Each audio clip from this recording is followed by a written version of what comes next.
Baltimore bridge हादसे के बाद मलबे में दबे ट्रक से 2 शव बरामद किए गए।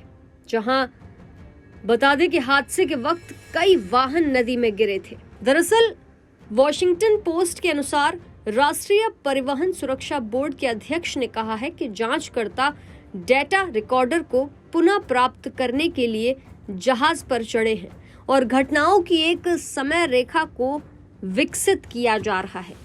बता दें कि अमेरिका के मैरीलैंड स्थित बाल्टीमोर में फ्रांसिस स्कॉट की ब्रिज मंगलवार तड़के एक बड़े जहाज से टकराने के बाद गिरा, जिसके बाद इस हादसे में करीब 6 लोग लापता हो गए थे। मैरीलैंड राज्य पुलिस ने गुरुवार को ये कहा कि 2 पीड़ितों के शव ढहे हुए मलबे में एक ट्रक से बरामद किए गए हैं, जिसके बाद सनसनी फैल गई।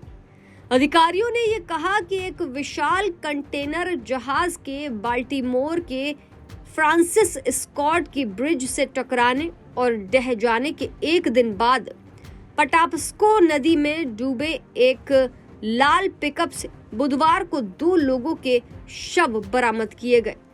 इससे पहले दिन में व्हाइट हाउस प्रेस ब्रीफिंग में संघीय अधिकारियों ने कहा कि वो लापता लोगों के शवों को पुनः प्राप्त करने, पुल के मलबे का आकलन करने और हटाने के साथ साथ जहाज को स्थानांतरित करने के प्रयासों को संतुलित कर रहे हैं। इसके अलावा पुल पर गड्ढों और चिनाई की मरम्मत कर रहे निर्माण दल के कम से कम 6 लोगों को मृत मान लिया गया है।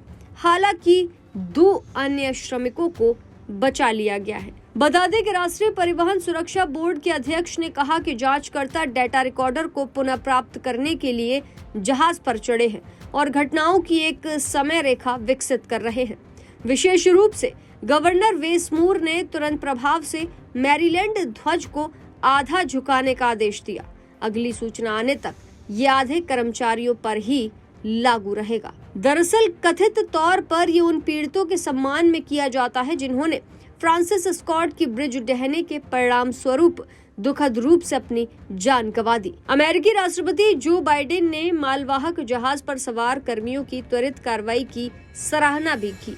बता दें कि जहाज पर सवार कर्मचारी मैरीलैंड परिवहन विभाग को सचेत करने में सक्षम थे कि उन्होंने अपने जहाज पर नियंत्रण खो दिया है, जिससे स्थानीय अधिकारियों को विनाशकारी प्रभाव से पहले पुल को यातायात के लिए बंद करना पड़ा।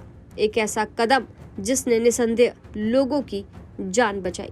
ऐसी ताज़ा तमाम बड़ी अपडेट्स के लिए आप देखते रहें पंजाब केसरी.com और चैनल को सब्सक्राइब करना मत भूलिएगा।